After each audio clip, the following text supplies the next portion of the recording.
Hello good morning student, कैसे हैं आप। आपका स्वागत है एक बार पुनः हमारे एवं आपके चैनल केमिस्ट्री माइंड में।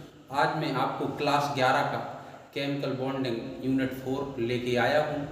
यह केमिकल बॉन्डिंग आपकी क्लास 11 से लेकर के 12 बीएससी जब तक आपकी केमिस्ट्री रहेगी तब तक का ये बहुत ही मुफ्त टॉपिक है। इस पार्ट में मैं आपको केमिकल बॉन्डिंग के बारे में बताऊंगा, बॉन्ड कितने प्रकार के होंगे ये बताऊंगा। बाकी इसके कई पार्ट बना करके आपको ये केमिकल बॉन्डिंग पूरी पढ़ाऊंगा मैं। इसमें केवल मैं थोड़ा सा केमिकल बॉन्डिंग है क्या और बॉन्ड के प्रकार बताऊंगा। फिर इसके बाद जो डाइपोल एवं डाइपोल मूवमेंट तथा कोवेलेंट बॉन्ड की एक्सप्लेन करेंगे, पार्ट टू पार्ट में एक्सप्लेन करेंगे। तो केमिकल बॉन्डिंग है क्या, ठीक है ना। तो केमिकल बॉन्डिंग क्या है? Attraction force between two atoms, दो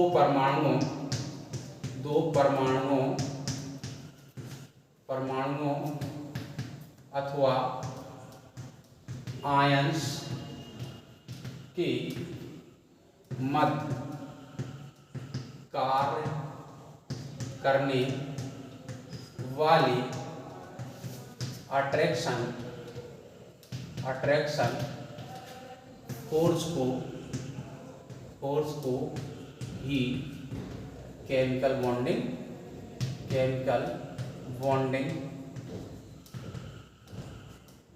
कहते हैं, ठीक है ना।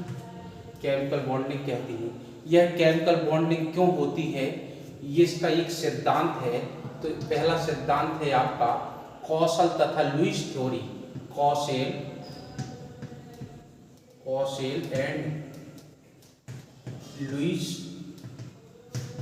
थ्योरी, ठीक है ना। इस थ्योरी को संयोजकता सिद्धांत भी कहते हैं, संयोजकता सिद्धांत, ठीक है ना।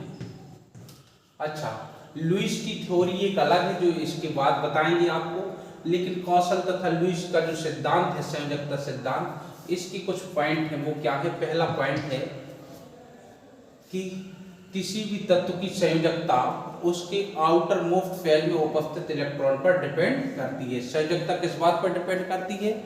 उसके परमाणु के बाह्यतम कोश में उपस्थित इलेक्ट्रॉन की संख्या पर डिपेंड करती है। दूसरा पॉइंट है, जिस तत्व के बाह्यतम कोश में जितने इलेक्ट्रॉन होते हैं उन्हें संयोजी इलेक्ट्रॉन्स कहते हैं और बाह्यतम कोश को संयोजी कोश कहते हैं। तीसरा पॉइंट है कौशल तथा लुईस थ्योरी का, वो है बहुत मोस्ट पॉइंट। देखिए वो क्या है तीसरा पॉइंट,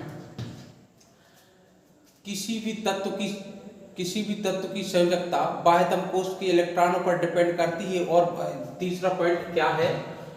ये है कि यदि किसी तत्व का बाह्यतम कोश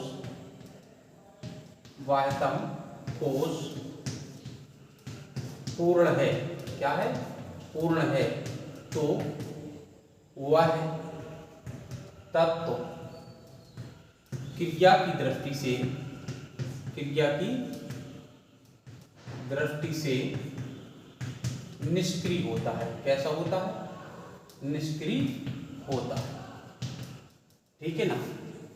यदि किसी तत्व के बाह्यतम कोश कंप्लीट है तो वह क्रिया की दृष्टि से निष्क्रिय होता है, और यदि बाह्यतम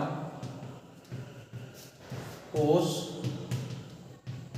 कंप्लीट नहीं है, पूर्ण नहीं है, तो वह पूर्ण करने के लिए ही क्रिया करता है। देखिए चौथा पॉइंट क्या है इसका? चौथा पॉइंट है जो इसका वह है प्रत्येक तत्व अपना बाह्यतम कोश तीन प्रकार से पूर्ण कर सकता है, तीन प्रकार से पूर्ण कर सकता है। कैसे? नंबर 1, बाह्यतम कोष। बाह्यतम कोष को कहते हैं outermost shell. Outermost shell. बाह्यतम कोष के इलेक्ट्रॉन त्याग कर। दूसरा, बाह्यतम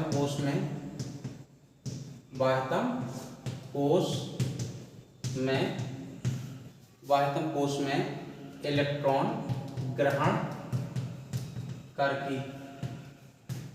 और तीसरा पॉइंट है आपका, बाह्यतम कोष में समान इलेक्ट्रॉन्स की साझेदारी करके। ये 3 प्रकार से एटम अपना बाह्यतम कोष कंप्लीट कर सकता है। 5वां पॉइंट देखिए जरा।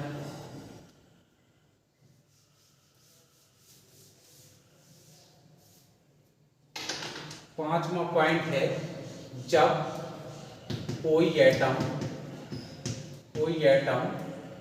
अपने आउटर मोस्ट सेल के इलेक्ट्रॉन त्यागता है या आउटर मोस्ट सेल में इलेक्ट्रॉन ग्रहण करता है तो बनने वाले बॉन्ड को आयनिक बॉन्ड को कहते हैं वैद्युत संयोजी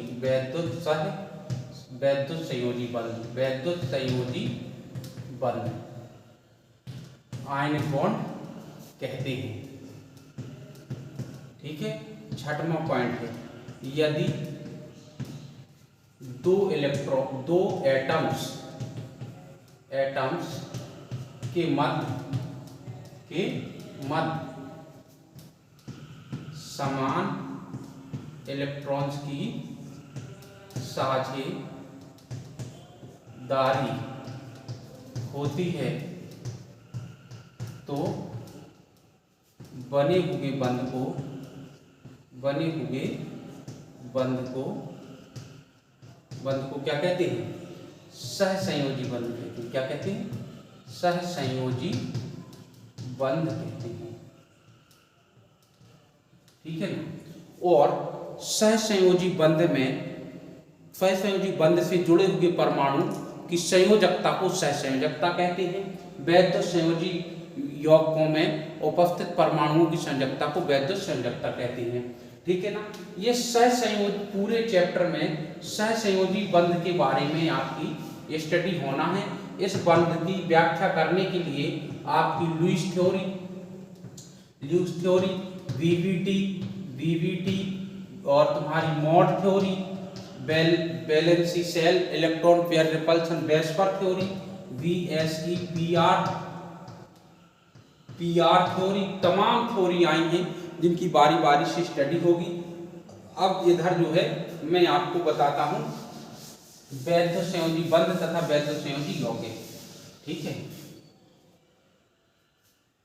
ionic bond and ionic compound. जो सबसे डीपली स्टडी है, परीक्षाओं में बार बार आने वाली है, कंपटीशन में आने वाली है, वो आपकी केवल कोवेलेंट बॉन्ड की स्टडी है। ठीक है ना। ये चूंकि 11 में छोटी क्वेश्चन पूछ लिए जाते, इसको थोड़ा सा हम इग्नोर भी नहीं करना चाहते, लेके चलना चाहते। सेकंड पार्ट से आपको इसके जो है टॉपिक मिलेंगे अच्छे से। Ionic bond and ionic compound. ठीक है ना। तो आप लिखेंगे, जब एक परमाणु इलेक्ट्रॉन त्यागता है और दूसरा परमाणु इलेक्ट्रॉन ग्रहण करता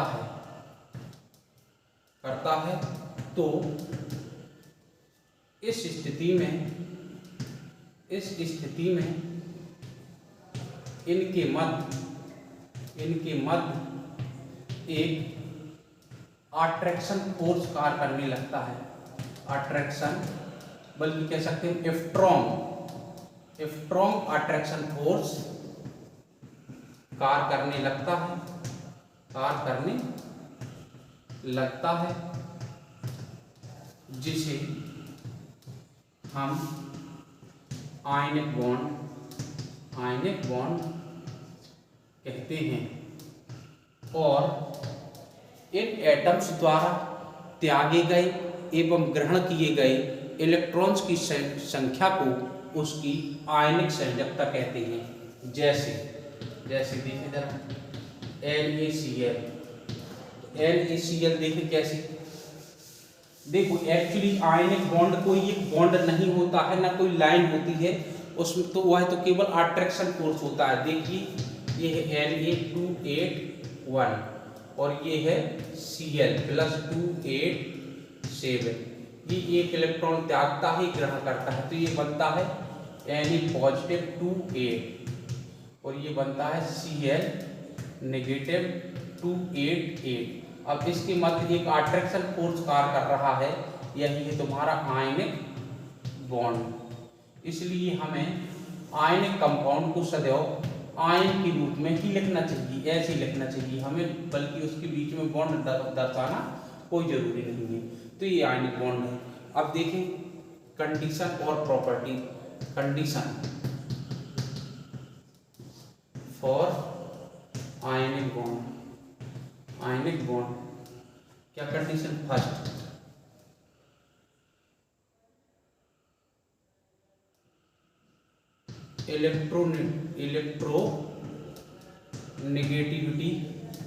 नेगेटिविटी में डिफरेंस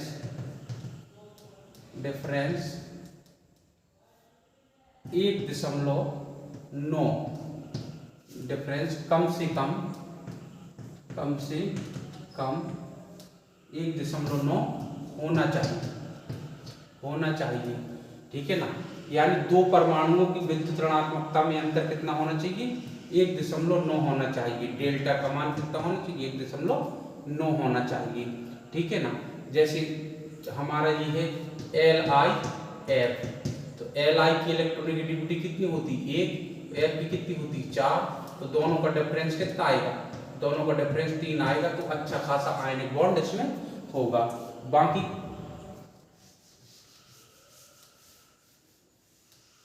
दो परमाणुओं के मध्य आयनिक बॉन्ड का फॉर्मेशन कब होगा? जब उनके बीच इलेक्ट्रोनेगेटिविटी का डिफरेंस 1.9 हो। दूसरा,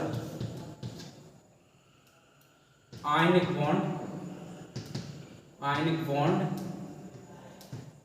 is a very strong bond compare than other bond. Other जितने भी बॉन्ड है तुम्हारी, covalent bond, van der Waals force, जितने हाइड्रोजन बॉन्ड, सबसे ज्यादा तगड़ा होता है आयनिक बॉन्ड, ठीक है ना। तीसरा पॉइंट, आयनिक बॉन्ड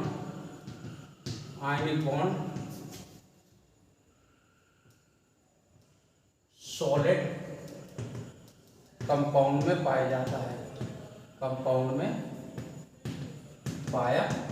जाता है, ठीक है ना। क्योंकि चौथा पॉइंट, आयनिक बॉन्ड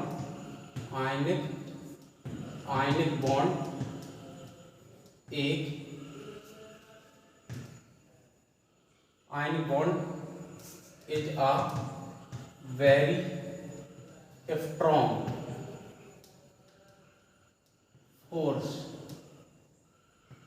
फोर्स, ठीक है ना। सो आयनिक बॉन्ड एक बहुत ही प्रबल अट्रैक्शन फोर्स है, इसलिए the melting and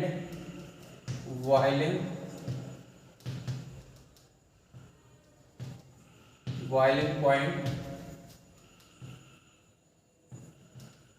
is high than covalent compound.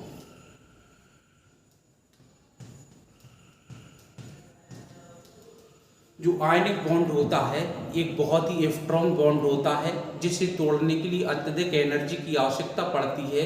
इसलिए आयनिक यौगिकों के गलनांक तथा क्वथनांक उच्च होते हैं। ये क्वेश्चन आता है, क्या कारण है कि आयनिक यौगिक यानी वैद्युत संयोजी यौगिकों के गलनांक तथा क्वथनांक उच्च होते हैं? तो उसका आंसर ये है, वैद्युत संयोजी यौगिकों के परमाणुओं के मध्य एक स्ट्रॉन्ग अट्रैक्शन फोर्स पाया जाता है, इसलिए इनके गलनांक तथा क्वथनांक उच्च होते हैं। अगला क्वेश्चन, अगला पॉइंट,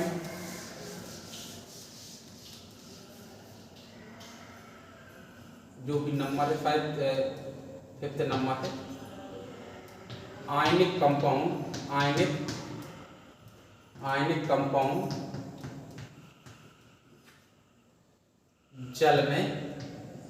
जल में सॉल्युबल होती हैं।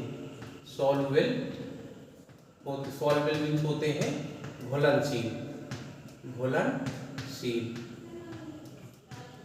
Ionic compound soluble in water, लेकिन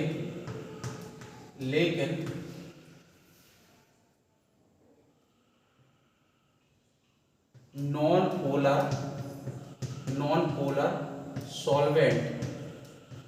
सॉल्वेंट जैसे, इसके बाद अगली वीडियो में तुम्हें डाइपोल और डाइपोल के बाद पोलर तथा नॉन पोलर ये सब चीजें बताई जाएंगी। नॉन पोलर सॉल्वेंट जैसे C6H6 में इनसॉल्युबल होते हैं, ठीक है ना। छठवां, आयनिक, इसको बहुत पूछता है, आयनिक कंपाउंड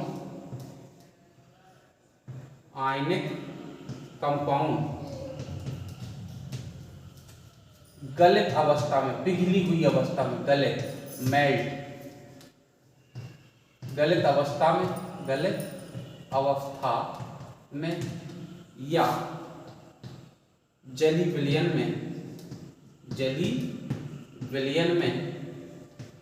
में विद्युत के सुचालक होते हैं। कैसे होते हैं? सुचालक होते हैं। इसका रीजन क्या है? फ्री आयंस के कारण, क्योंकि गलित अवस्था में और अगर विलयन के रूप में है तो इनकी आयंस फ्री हो जाते हैं, जो कि मूव करने लगेंगे, जिससे विद्युत के सुचालक होते हैं। तो ये आयनिक कंपाउंड की ये विशेषताएं हैं। मैं एक की पॉइंट जोड़े देता हूं आपको, ठीक है ना। Be को छोड़कर Be को छोड़कर शेष, फर्स्ट ए पुस्तक में लिख दूं, lithium, sodium, potassium, rubidium, caesium, francium, first A and second A. B को अगर छोड़ दिया जाए तो सेकंड ए में कौन कौन सी? Mg, Ca, Sr, Va। Radium तो रेडियो एक्टिव है, कभी बनाती नहीं है, बनाएगा तो तुम्हारा आयनिक यौगिक बनेगा। रेडियम तत्व सभी के साथ सदैव आयनिक बॉन्ड ही बनाती हैं, यानी कि ये एलिमेंट्स कहीं भी मिल जाएं तो आप आंख मीच करके कह देना कंपाउंड आयनिक होगा। जैसे एग्जाम्पल में लिख दूं मैं LiCl, MgCl2, BaCl2, SrCl2, KCl, तुम्हारा KF, K2O, Na2O, तो ये सब क्या है? आयनिक यौगिक हैं, ठीक है ना। अब आप हेडिंग लगाइए कोवेलेंट कंपाउंड, ठीक। कोवेलेंट कंपाउंड पर ही पूरा पाठ जो है ज़्यादातर फोकस किए हैं, इसी को हमको पढ़ना है। सहसंयोजी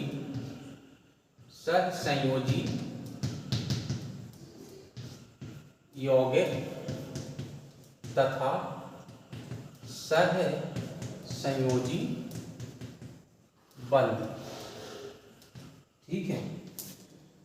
इसको कहेंगे अपन covalent compound and covalent bond, ठीक है। अच्छा, तो डेफिनेशन क्या होगी? जब दो परमाणुओं के मध्य समान इलेक्ट्रॉन्स का साझेदारी होती है तो इनके मध्य बने हुए बंध को कोवेलेंट बॉन्ड कहते हैं, ठीक है ना।